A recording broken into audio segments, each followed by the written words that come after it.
Hello. Hi. Hi, Mr. Ethan. Thank you so much for participating in this interview.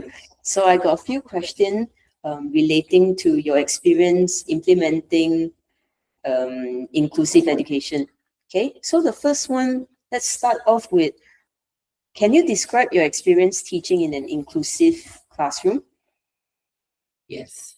Uh, Teaching an inclusive classroom is not always easy. More often than not, it's a lot of work, I think, especially when you have more than one student with special needs.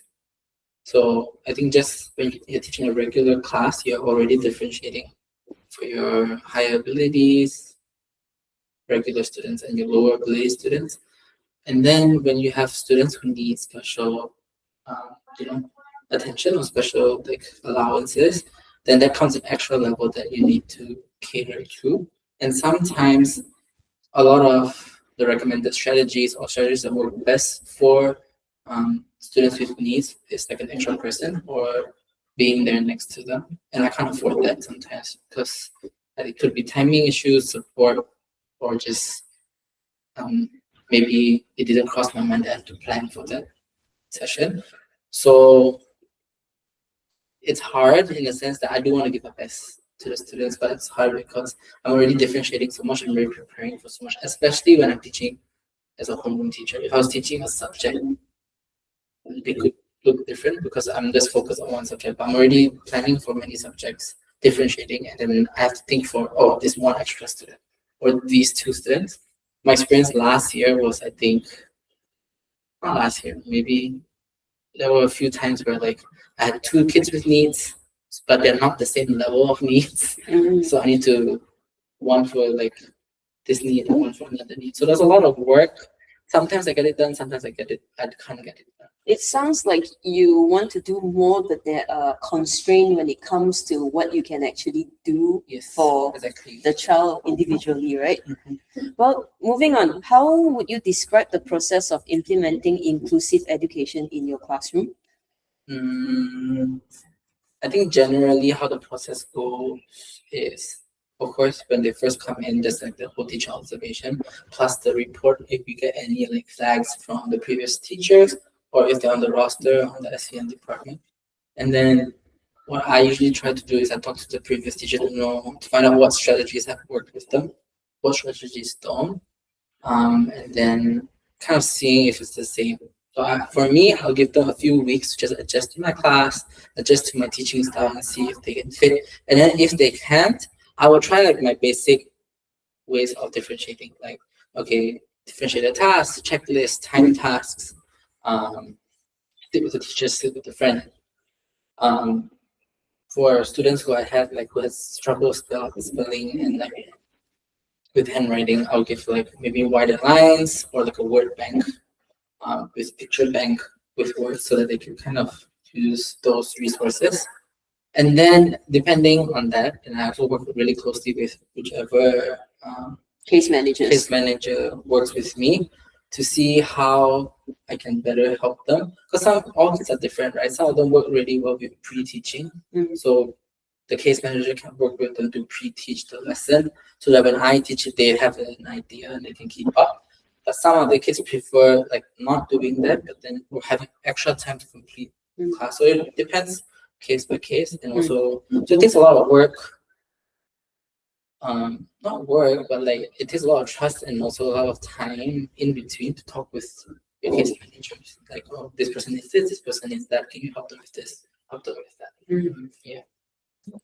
What does inclusive education mean to you in your daily teaching practice? For me, inclusive education means that education is accessible to everyone. That means that when I teach, doesn't matter if you're a student with special needs, if you're a normal student, a lower ability or high ability student, everyone should be learning, should have access to find out more about the topic or the thing. It doesn't mean that everyone needs to learn the same thing, but they should be exposed to and learning something. Because, like, for example, when I'm teaching algebra, I can't expect a student with special needs, my low ability and my high ability to all learn the same things because it's not fair. So inclusive education also means like you're meeting them at their level because algebra, maybe my core skill is I need them to be able to like write a note or find an unknown, right? That means all of them need to learn that. But my special needs kid needs special like allowances to reach that, whether it's like an iPad, a calculator, or like a cheat sheet or something, like of steps. But my LA needs a friend. But my HA is way higher than that level. So also giving him enough resources to kind of explore more. I don't know, that's for me is accessible learning. They all have allowances to reach Their fullest the potential. fullest what they can learn. Yeah. See. In an ideal situation. Yes. Given enough time and resources, you would like to make sure that each child would have the same access to get to their fullest potential. Yes. How prepared did you feel implementing inclusive education when you begin teaching? When I began teaching, not at all. Not at all. Because I think what they do in general when you're learning about education, when you're training to become a teacher, they don't really teach you too much about like special needs or about differentiating. It's always just like lesson plans and learning your content. But then I think not even like inclusive, just normal teaching, differentiating to different levels was difficult. And now if you're talking about inclusive, I felt a bit under knowledge, not learned enough about each learning need and what they're struggling with. So like if you ask me, okay, dyslexia last year. Okay. If you ask me when I first started teaching, what is dyslexia? Oh, they can't read, which is not really how you would define dyslexia. Or if you ask me, that's dysgraphia, dyspraxia, dyscalculia. And then, okay, autism. Okay, autism as a spectrum, what does it mean? How can I wouldn't say I was prepared. Okay. So it took a lot of studying and like learning on my part to kind of understand what. And in a way, you sort of learn it Through experience. Yeah, through experience, right? On the job. I see. So these questions are part of the question for the second research question. So generally, we want to explore what challenges do mainstream teachers feel. What challenges do mainstream teachers feel when faced when implementing inclusive education? So the first question is, what challenges have you encountered when teaching students with diverse learning needs? I think one time. Time. As in, like there's two senses. Like one time in planning.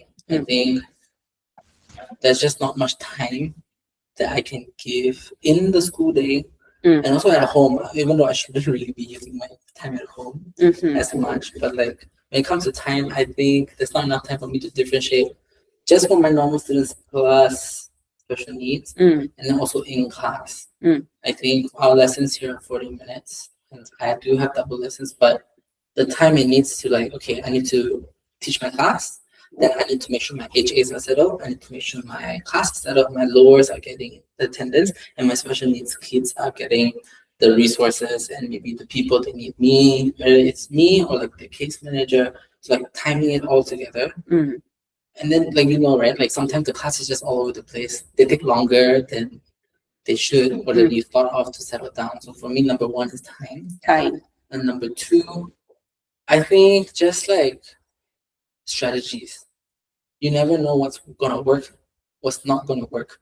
And it's always just like because like when we look at learning needs, it's so diverse. And there's not one set way that could help for all the cases. So you gotta have like try on an error. Does this not work? Does this work? Does this not work? But this seems to be working and suddenly it stops working. Like why? Then like having time to reflect on that. It's also really time consuming and it's difficult because like just because it works now, there's no guarantee that this will work for the next unit or for in the next 2 months. They might have gone through changes, they might be facing something else. So I think those are my challenges. There's not much, I haven't had much with like, okay, I did have some like behavioral, but I don't think those are my main, like, not my main. I think the interesting thing that they don't appear linear, it's quite unexpected and it's really dependent on your adaptability, isn't it? Because like, for example, there were times where like, okay, I know this student, he needs a word bank and he needs sentence starters and he needs extra time. and I prepare all of that, and it doesn't work. Yeah. Even then, it doesn't work when it worked a week ago Yeah. or like in the previous lesson. So I'm thinking like, is it the day of the week?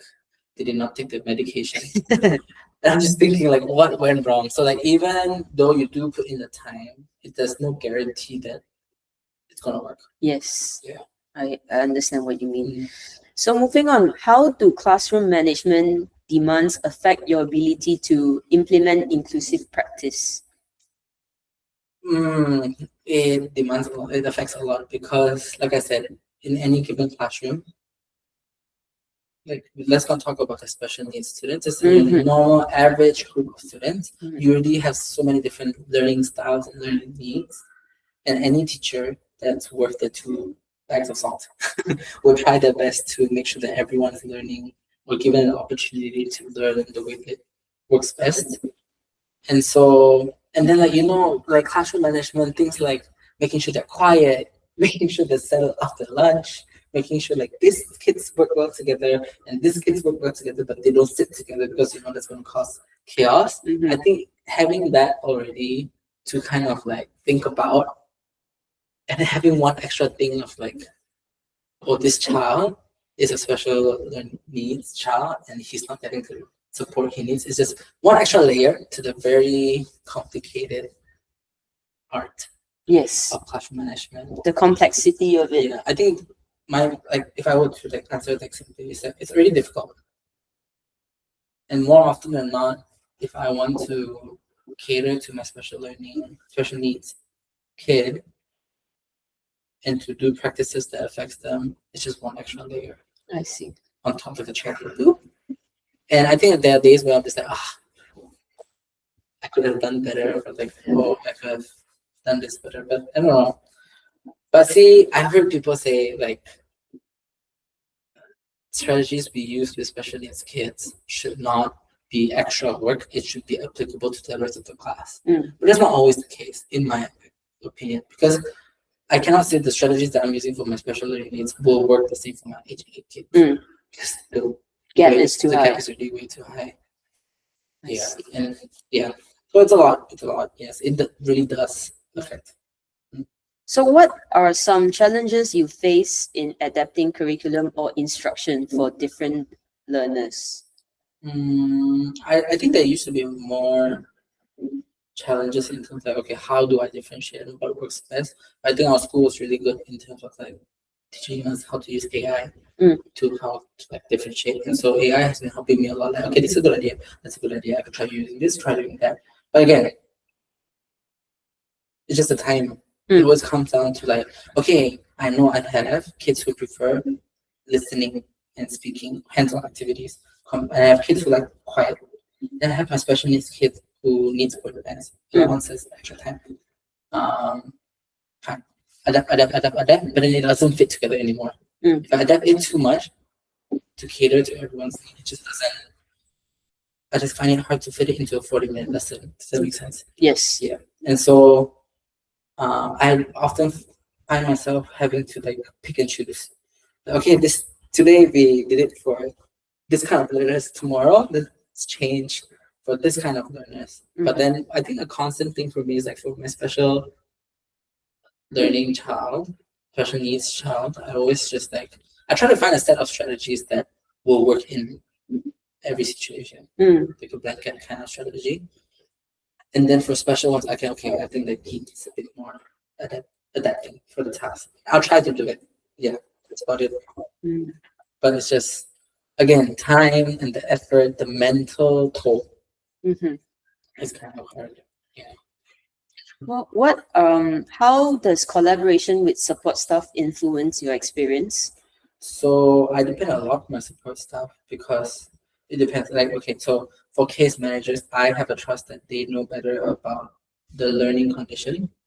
Not to say that I can just like give up, but like they know better. And so whatever recommendations they make or whatever questions they ask me and like how we work together really matters because like I can only give like what I'm observing in class. I can give what I'm doing. But because I'm not fully experienced in like dealing with special needs kids, I trust their opinion on what I should do and what I can change to help them get better. And I think even my past experiences working with you, working with Honey, like the recommendations that you guys have given has helped me deal with like the students, such as like even with that guy having like a timer on. Okay. So not limiting it to 1 hour, but he has an hour To grade. spaced out. I think that has helped him a lot. And so like see, I wouldn't have thought of that if you didn't mention it to me. So I think that, and then like support stuff like the EAL teachers, the math teachers. Again, all these teachers are experts in their field, and they are not dealing with like 25 kids Yes. at once. They're dealing with at most 4-5 kids, and so they have a lot more time and like the quiet to deal with them. And so their feedback really helps me a lot, because in the craziness of a normal lesson, I can only like at most spend 5-ish minutes with that special needs kids back and forth, back and forth, back and forth. So the things that I'm seeing that they're doing might not be a true representation of their Yes. ability. And so listening to their feedback, like, okay, he's doing well here, but he needs more practice here, gives me a better idea on how I can better scaffold and adapt future lessons. And then we also talk a lot about, okay, let's see if this child needs to actually achieve this goal as the rest of the class. If it's not necessary, why? Being realistic. Yeah, be realistic. Like, why do we need to like make him suffer, make us suffer to reach that goal? If the goal is just that, can we simplify it? Not to say that we're giving him the easy way out, but just looking at the core skill that he needs to achieve at the year 6 level, or that's what I'm teaching, right? Year 6 level, and then reaching that. I see.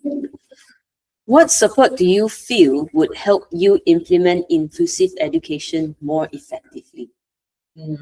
For me, I think because I prefer it clear cut and like totally straight. And so I would really appreciate like if there was a folder or like posters, like this learning need, these are the symptoms, these are the strategies.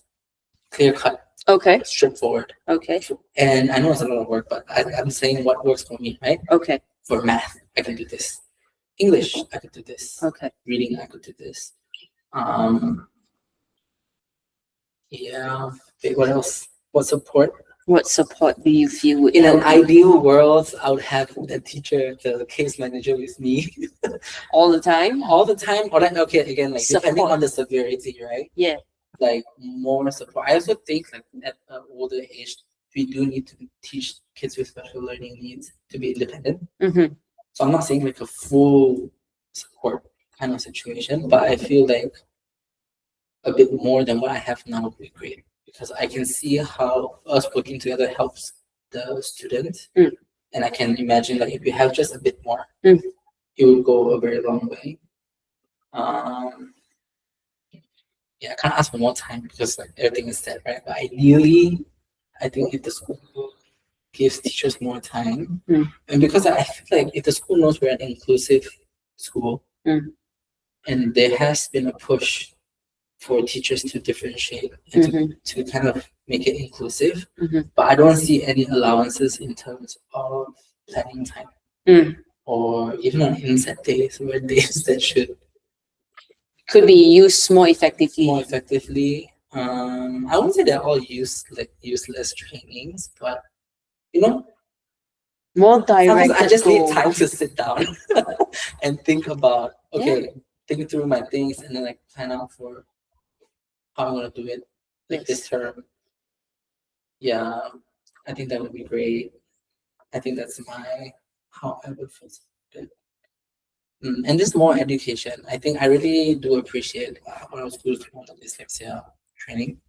I wish that was a bit more frequent. Okay. But maybe more bite-sized, not like it doesn't have to be like a full sit-down situation. It could be like a multiple training, or it could be like an email, a slide deck that we read to ourselves, something like that. Okay. Even the quizzes, you know, Understood. just that you read, you answer the quizzes, good, because it's hands-on, it's bite-sized, it's easy for me to process. And I think like the goal for me at least is not to be like a full professional on each learning need, but just to be aware.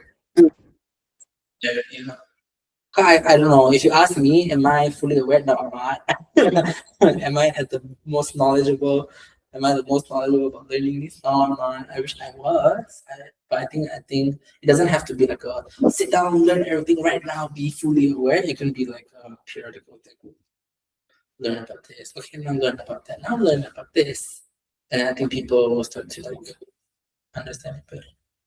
Yeah, everyone should just be more aware. Slowly. In smaller of relatable chunks Yeah, that you can because take time to In my digest. experience, change takes time. You Yes. can't expect people to learn it all in a day and make immediate changes. There needs to be steps. Mm. It takes time. People, I think humans are creatures of habit, so we hate change. Mhm. So you really need to like bite size. Think about it. How can you make a small change today? And then again another time. Now you learn this. Think about it. How can you make a small change in your practice? Slowly. And eventually, it all starts with a small change, right? And eventually, because like I said, every learning need, there are overlaps. There are strategies that work with multiple learning needs. And so I think if people just like are aware of that, you start applying slowly, it will work. I see. I think people just get like overwhelmed because from my experience, it's just really a lot of work. Mm-hmm. And then suddenly when they're just like, okay, learn about this learning need and like cater to them. I'm a bit like, wait a second, I need time. What do you mean now? Wait, what's the focus? Yeah, I think that's a bit like pressuring. See. Anyway, thank you very much for Sorry, your that's too feedback. much. Thank you very much for your feedback, and I really value your opinion. Okay, Thank you thank so you. much for your time.